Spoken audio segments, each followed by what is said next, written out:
Balasore train हादसे में मरने वाले यात्रियों की संख्या बढ़कर हुई 261। प्रधानमंत्री ने दुर्घटना स्थल पहुंचकर लिया जायजा, घायलों के समुचित इलाज का निर्देश दिया। बालासोर रेल हादसे में राहत और बचाव का कार्य पूरा होने के बाद अब यातायात बहाल करने के लिए तेजी से किए जा रहे हैं कार्य। घायलों की मदद में स्थानीय लोग भी जुटे। गंभीर कुपोषण के प्रबंधन के लिए रांची में 2 दिवसीय कार्यशाला आयोजित। स्वास्थ्य विभाग के अपर मुख्य सचिव ने कहा, मातृ और शिशु देखभाल इकाइयों की गुणवत्ता में सुधार जरूरी। 13वीं हॉकी जूनियर महिला चैंपियनशिप के लिए रांची में हुआ ट्रायल। 25 खिलाड़ी चयनित। ट्रायल में सिमडेगा, रांची, गुमला और कई हॉकी सेंटरों के खिलाड़ियों ने दिखाया दम।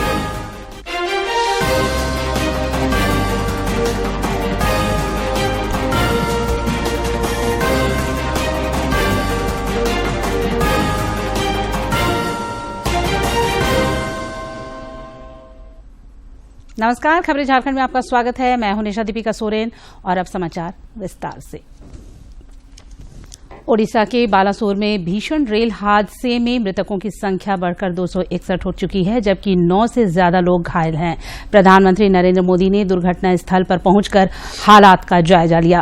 प्रधानमंत्री ने राहत एवं बचाव कार्यों की समीक्षा भी की। पीएम ने स्थानीय अधिकारियों, आपदा राहत बलों के कर्मियों और रेलवे अधिकारियों के साथ बातचीत भी की।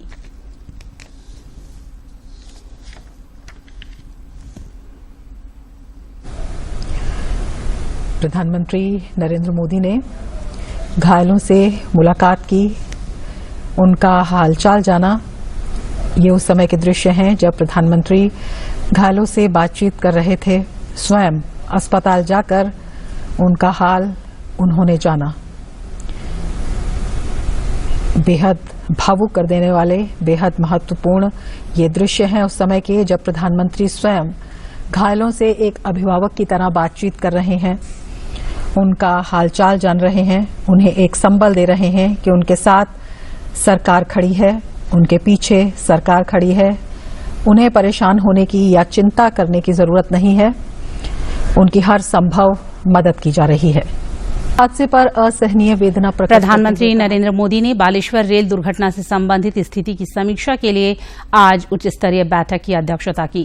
केंद्रीय गृह मंत्री अमित शाह, कैबिनेट सचिव राजीव गौबा, प्रधानमंत्री के प्रधान सचिव पीके मिश्रा, केंद्रीय गृह सचिव अजय कुमार भल्ला, राष्ट्रीय आपदा मोचन बल के प्रमुख एसएन प्रधान और अन्य वरिष्ठ अधिकारी बैठक में उपस्थित थे।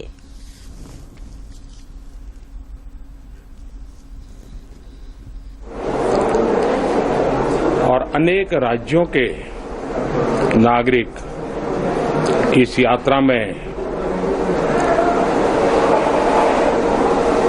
कुछ न कुछ उन्होंने गंवाया है। जिन लोगों ने अपना जीवन खोया है, ये बहुत बड़ा दर्दनाक और वेदना से भी परे मन को विचलित करने वाला। जिन परिवारजनों को इंजरी हुई है, उनके लिए भी सरकार उनके उत्तम स्वास्थ्य के लिए कोई कोर कसर नहीं छोड़ेगी। जो परिजन हमने खोए हैं वो तो वापस नहीं ले पाएंगे, लेकिन सरकार उनके दुख में, उनके परिजनों के दुख में उनके साथ है। सरकार के लिए ये घटना अत्यंत गंभीर है। हर प्रकार की जांच के निर्देश दिए गए हैं और जो भी दोषी पाया जाएगा उसको सख्त से सख्त सजा हो, उसे बख्शा नहीं जाएगा। मैं उड़ीसा सरकार का भी, यहाँ के प्रशासन के सभी अधिकारियों का, जिन्होंने जिस तरह से इस परिस्थिति में अपने पास जो भी संसाधन थे लोगों की मदद करने का प्रयास किया, मैं यहाँ के नागरिकों का भी हृदय से अभिनंदन करता हूँ। क्योंकि उन्होंने इस संकट की घड़ी में चाहे ब्लड डोनेशन का काम हो, चाहे रेस्क्यू ऑपरेशन में मदद की बात हो, जो भी उनसे बन पड़ता था करने का प्रयास किया है। खास करके इस क्षेत्र के युवकों ने रात भर मेहनत की है। मैं इस क्षेत्र के नागरिकों का भी आदरपूर्वक नमन करता हूं कि उनके सहयोग के कारण ऑपरेशन को तेज गति से आगे बढ़ा पाए। रेलवे ने अपनी पूरी शक्ति, पूरी व्यवस्थाएं रेस्क्यू ऑपरेशन में आगे रिलीफ के लिए और जल्द से जल्द ट्रैक रिस्टोर हो, यातायात का काम तेज गति से फिर से आए, इन तीनों दृष्टि से सुविचारित रूप से प्रयास आगे बढ़ाया है। लेकिन एक दुख की घड़ी में मैं आज स्थान पर जाकर के सारी चीजों को देख करके आया हूं। अस्पताल में भी जो घायल नागरिक थे उनसे मैंने बात की है। मेरे पास शब्द नहीं है इस वेदना को प्रकट करने के लिए, लेकिन परमात्मा हम सबको शक्ति दे कि हम जल्द से जल्द इस दुख की घड़ी से निकले। मुझे पूरा विश्वास है कि हम इन घटनाओं से भी बहुत कुछ सीखेंगे और अपनी व्यवस्थाओं को भी और जितना नागरिकों की रक्षा को प्राथमिकता देते हुए आगे बढ़ाएंगे। दुख की घड़ी है, हम सब प्रार्थना करें इन परिजनों के लिए। रेल मंत्री अश्विनी वैष्णव ने घटनास्थल का दौरा करने के बाद कहा कि अब रिस्टोरेशन का काम जारी है। उन्होंने कहा कि हम इस दुर्घटना की जड़ तक जाएंगे और कभी भी इस तरह की घटना न हो उसकी व्यवस्था करेंगे। पे होना चाहिए, रेस्टोरेशन पे होना चाहिए। रेस्क्यू करीब कंप्लीट हुआ, अब रेस्टोरेशन का काम स्टार्ट हो गया है। एक तरफ से उस तरफ से रेस्टोरेशन का काम स्टार्ट हो गया है। अभी सबसे बड़ी जरूरत है कि हम सब के सब इस एरिया को खाली करें और जो बड़ी मशीनें रेस्टोरेशन में लगी हुई है उनसे दूर रहें। इस दुर्घटना के जड़ तक जाएंगे और कभी भी इस तरह की घटना वापस न हो उसकी व्यवस्था करेंगे। बालासोर पहुंचे केंद्रीय मंत्री धर्मेंद्र प्रधान ने कहा कि रेल विभाग की ओर से सभी मृतकों के परिजनों को 10-10 लाख रुपए की अनुदान राशि दी जाएगी। उन्होंने कहा कि प्रधानमंत्री रिलीफ फंड से भी सहायता की घोषणा की गई है। रेल विभाग की ओर से 10 लाख रुपया की राशि की अनुदान घोषणा किया गया है मृतकों के लिए। अभी अभी खबर आ रही है मीडिया में, प्रधानमंत्री रिलीफ फंड से भी कुछ सहायता मिली है। बालासोर ट्रेन हादसे में घायल यात्रियों की मदद के लिए स्थानीय लोग काफी संख्या में लगे हुए हैं। सामाजिक संगठन और युवा भी अस्पताल पहुंचकर रक्तदान कर रहे हैं और इसके लिए लंबी लाइन लग गई है। यात्रियों और उनके परिवार वालों की मदद के लिए रेलवे ने हेल्पलाइन नंबर भी जारी किया है। साउथ ईस्टर्न रेलवे के मुख्य जनसंपर्क पदाधिकारी आदित्य चौधरी ने कहा कि घटना को लेकर हेल्पलाइन नंबर जारी किया गया है। हेल्पलाइन नंबर है 0651278770 और 9835921950। हावड़ा आ रही है। एक ट्रेन में लगभग 1000 पैसेंजर हैं, दूसरी ट्रेन में करीब 200 पैसेंजर हैं और दूसरी ट्रेन टुवर्ड्स चेन्नई जा रही है। इसमें इनिशियल 195 पैसेंजर्स हैं और बाकी जो एन रूट पैसेंजर्स आएंगे उनको बोर्ड करके ये टुवर्ड्स चेन्नई जा रही है। अभी जो फिगर्स है उसमें 238 कैजुअलिटीज़ है और अराउंड 650 इंजर्ड है। इंजर्ड जो है वो गोपालपुर, कांटापाड़ा, बालासोर, भद्रक, सोरो ये सब हॉस्पिटल्स में है। ART की हमारी ART टीम, ARMY मेडिकल की टीम, सारे ऑफिसर्स वहाँ साइट पे हैं। और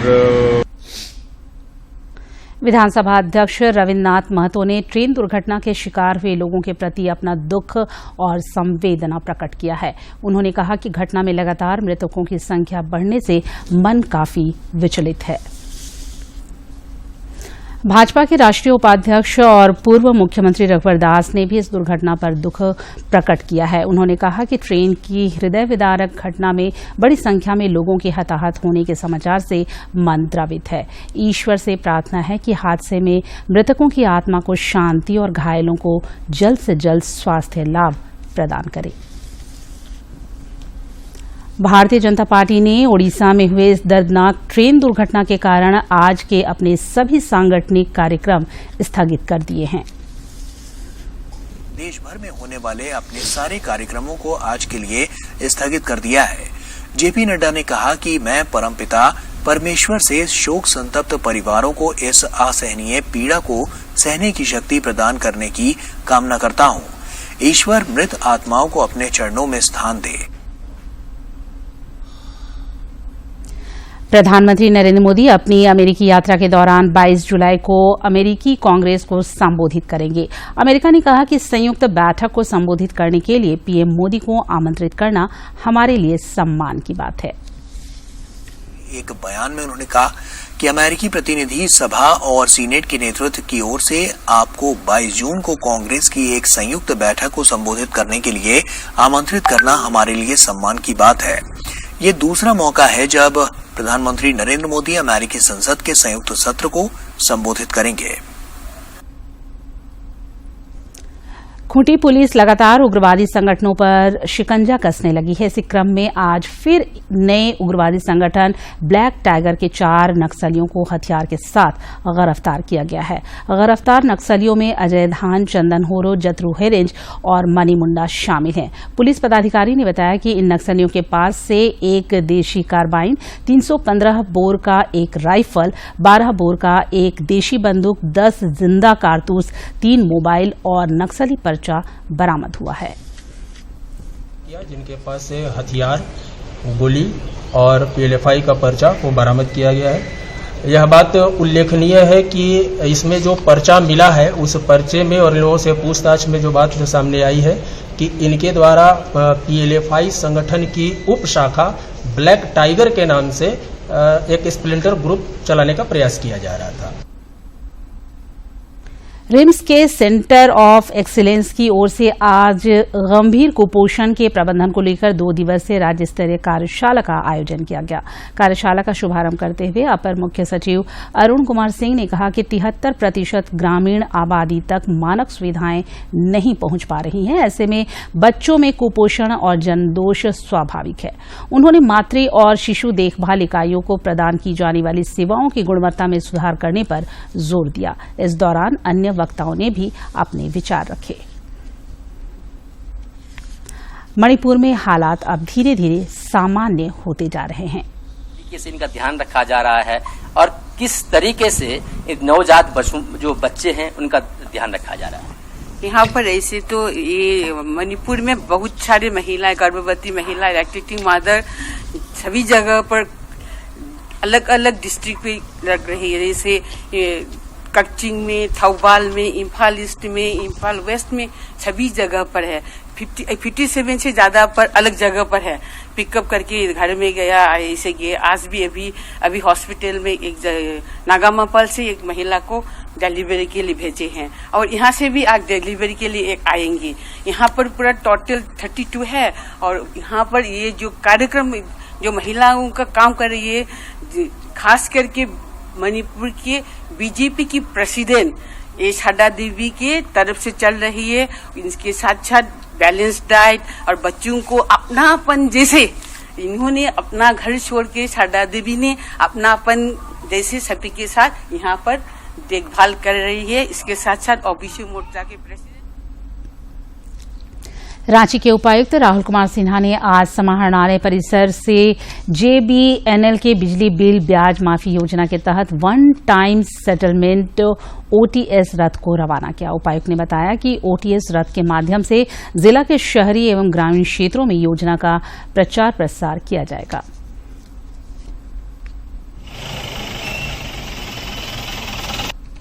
योजना की शुरुआत झारखंड बिजली वितरण निगम लिमिटेड के द्वारा की जा रही है, जिसमें कि सभी 5 किलोवाट से इस्तेमाल करने वाले उपभोक्ताओं को 1 टाइम सेटलमेंट के तहत डिले पेमेंट सरचार्ज में लाभ दिया जा रहा है। इसमें 30 जून तक जितनी भी 5 किलोवाट की कम खपत करने वाले उपभोक्तागण हैं वह उन सभी को उनके ब्याज में माफी की जा रही है। और इतना ही नहीं, जो उनका कुल जितना उनको जमा करना है उसको भी 5 किश्तों में जमा करने का एक अवसर दिया जा रहा है।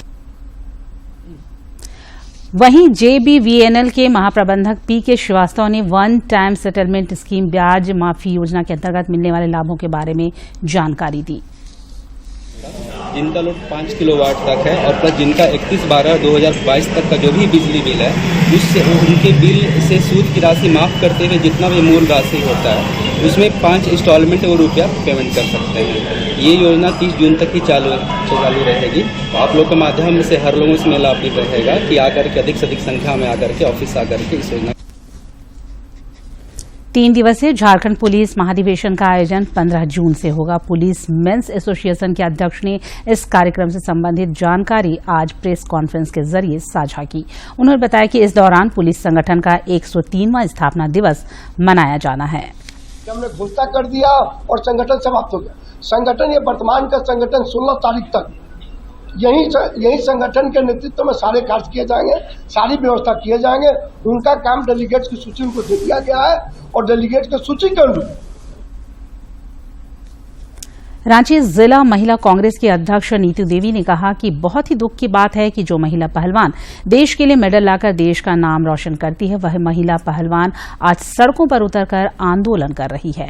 उन्होंने कहा कि केंद्र सरकार इन महिला पहलवानों की आवाज नहीं सुन रही। कांग्रेस इसके खिलाफ प्रदर्शन करेगी। तानाशाह सरकार से प्रताड़ित हो रही हैं। आज उन्हीं बेटियों की अस्मिता को बचाने के लिए हम महिला कांग्रेस एक प्रेस कॉन्फ्रेंस कर रहे हैं। और अब कुछ खबर राज्य के विभिन्न जिलों से।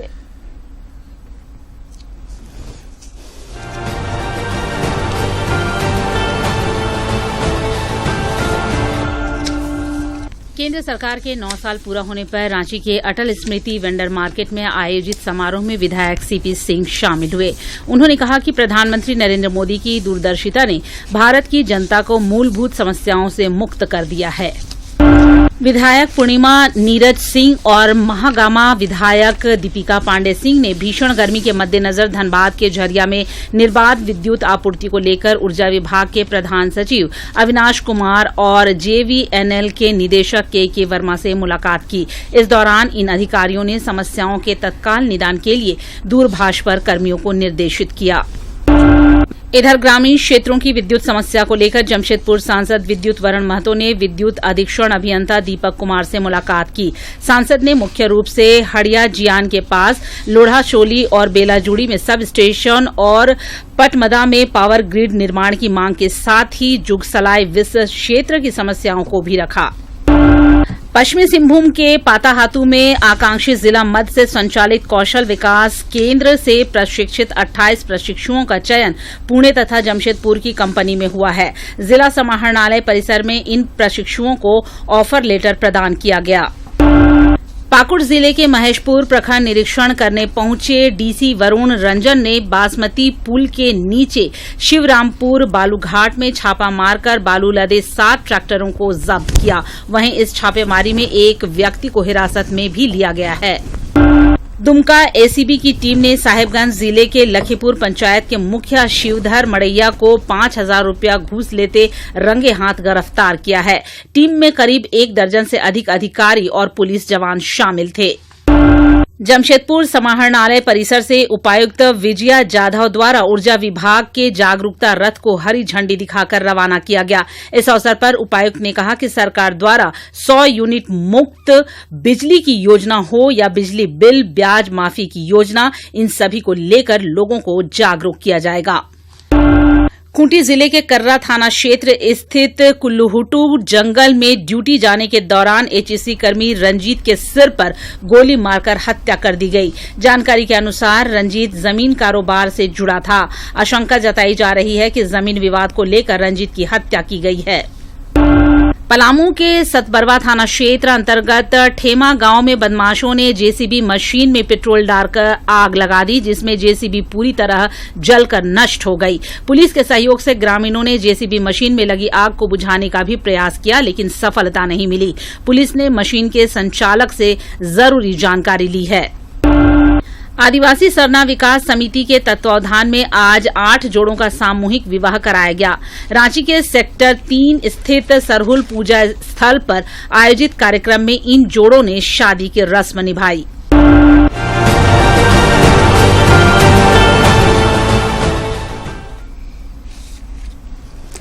कोडरमा में उत्पाद विभाग, चंदवारा थाना पुलिस और गझंडी पिकेट की टीम के द्वारा 16 घंटे चली छापेमारी के बाद बेंदी के ओकरचुआ से भारी मात्रा में शराब बरामद किया गया है। इस मामले में पुलिस ने सुकर सिंह, नारायण सिंह और अशोक सिंह को गिरफ्तार किया है। ओकरचुआ गांव में शराब मिलने की सूचना प्राप्त हुई। उस संबंध में एक टीम गठित की गई, जिसमें थाना प्रभारी Nitish Kumar, SI Rajendra Rana, inspector excise inspector Om Prakash और अन्य बलों की टीम गठित की गई और जिन्होंने जाके वहां पे छापामारी की। छापामारी करने के पश्चात वहाँ पे ईटा भट्टा के पीछे एक घर मिला और घर के 2 कमरों में भारी मात्रा में शराब बरामद की गई, जिसमें। और अब जानते हैं मौसम का हाल। राज्य में मानसून के 20 जून तक प्रवेश करने की संभावना है। मौसम विभाग द्वारा जारी पूर्वानुमान के मुताबिक इससे पहले जून के दूसरे सप्ताह में प्री मानसून की बारिश हो सकती है। वहीं आगामी 7 जून तक तापमान के बढ़ने से लोगों को गर्मी से राहत मिलने की संभावना कम है। आज भी दिन में तेज धूप और कई जिलों में तापमान 40 डिग्री के पार रहने से जनजीवन प्रभावित नजर आया।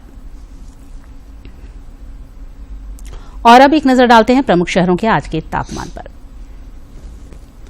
राजधानी रांची का अधिकतम तापमान 38.6 और न्यूनतम 26.8 डिग्री सेल्सियस रिकॉर्ड किया गया। जमशेदपुर का अधिकतम तापमान 41.5 और न्यूनतम 27.6 तथा डाल्टनगंज का अधिकतम तापमान 42.9 और न्यूनतम तापमान 29.5 डिग्री सेल्सियस रिकॉर्ड किया गया।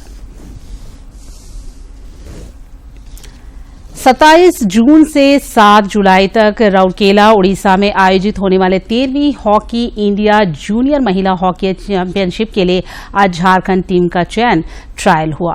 चयन trial astroturf hockey stadium Bariatu girls high school Ranchi में हुई।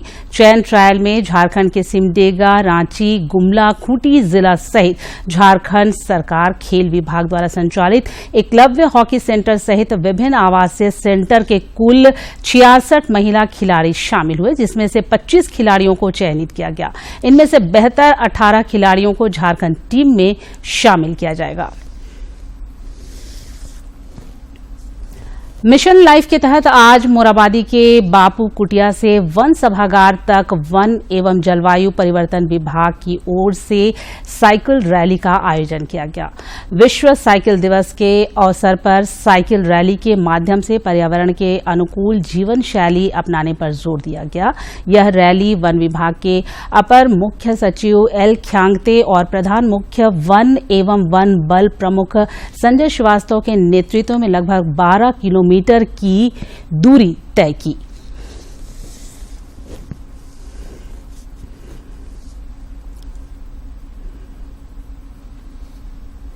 खेलो इंडिया यूनिवर्सिटी गेम में रांची विश्वविद्यालय की बालिका टीम ने कांस्य पदक जीतते हुए सेकेंड रनर अप का खिताब अपने नाम कर लिया। इस टीम में आकांक्षा कुमारी, पम्मी कुमारी, नीलांजना, आकृति राज, सरिता कुमारी, रिया सेन शामिल थे। स्कूल फेडरेशन ऑफ इंडिया द्वारा नई दिल्ली और मध्य प्रदेश के भोपाल में आयोजित होने वाले हैंडबॉल और वॉलीबॉल प्रतियोगिता में डीएवी एनआईटी के 4 छात्रों का चयन हुआ है। उक्त प्रतियोगिता में देश भर के हजारों स्कूलों के छात्र हिस्सा ले रहे हैं। झारखंड के आकांक्षी जिला गिरिडीह में केंद्र सरकार की सक्रियता से जनता की आकांक्षाएं तेज गति से पूर्ण हो रही हैं। जिले में प्रधानमंत्री आवास योजना से गरीबों की जिंदगी में सकारात्मक बदलाव आया है। गिरिडीह नगर निगम के पांडेजी मेगजीनिया मोहल्ला में प्रधानमंत्री आवास योजना बड़े बदलाव का वाहक बना है। और इसने कमजोर वर्गों को पक्के आशियाने का स्वामी बनाकर उनकी जिंदगी संवार दी है। कुछ दिनों पहले तक अदद छत के लिए तरस रही बेबिया देवी और उनके पति गिरधारी वर्मा आज अपना आशियाना बनाकर खुश हैं। बाबूजी हले मिट्टी घर पानी चुगेल सरकार दल का हमें मजबूरी करके सरकार घर अच्छा से खाए। के घर था, कॉलोनी आया, सरकार दिया कॉलोनी, अब घर बना लिए हैं, कॉलोनी में रहते हैं अभी, और राशन कार्ड भी दिया, आयुष्मान भारत भी है, वही सब दिया सरकार। सब अभी बाथरूम जितना सुविधा है सब सरकार दिया है, सरकार का धन्यवाद करते हैं। प्रधानमंत्री आवास योजना की बदौलत कच्चे मिट्टी के मकान में निवास करने वालों के लिए पूर्व के कष्टदायक दिन अब इतिहास बन चुके हैं और अब उनके जीवन में राहत तथा सुकून है।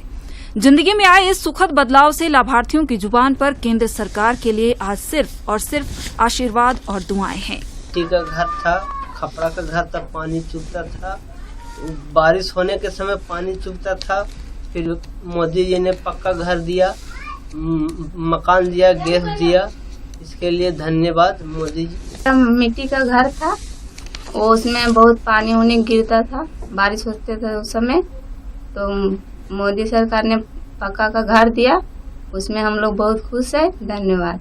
इसमें कोई संदेह नहीं कि केंद्र सरकार के प्रयासों से मोहल्लों टोलों की तस्वीर अब खुशनुमा नजर आने लगी है। कच्चे मिट्टी के मकानों की जगह सुंदर आशियाने बदलते और संवरते न्यू इंडिया के जीवंत उदाहरण नजर आते हैं। गिरिडीह से रमेश प्रभाकर की रिपोर्ट। और अब एक नजर डालते हैं आज के इतिहास पर। 3 जून साल 1947 को तत्कालीन वायसरॉय लॉर्ड माउंटबेटन ने भारत के 2 हिस्से करके भारत और पाकिस्तान बनाने का ऐलान किया था। इस बंटवारे ने लाखों लोगों को अपने ही देश में शरणार्थी बना दिया। इतिहास में किसी राजनीतिक कारण से होने वाला ये सबसे बड़ा विस्थापन था। बंटवारे के दौरान हुए दंगों में लाखों लोग मारे गए। 15 अगस्त साल 1947 को भारत आजाद हुआ, लेकिन इस आजादी के साथ ही भारत का बंटवारा भी हुआ। भारत की आजादी से एक दिन पहले 14 अगस्त 1947 को ही पाकिस्तान एक नया मुल्क बना। फरवरी 1947 में ब्रिटिश सरकार ने भारत को आजाद करने का ऐलान किया, जिसकी जिम्मेदारी लॉर्ड माउंटबेटन को सौंपी गई। माउंटबेटन एक योजना लेकर आए, जिसके तहत उन्होंने प्रस्ताव दिया कि प्रांतों को स्वतंत्र उत्तराधिकारी राज्य घोषित किया जाए और फिर उन्हें यह चुनने की अनुमति दी जाए कि उन्हें संविधान सभा में शामिल होना है या नहीं। इस योजना को डिक्की बर्ड प्लान कहा गया और जुलाई 1947 के दिन ब्रिटिश पार्लियामेंट ने इस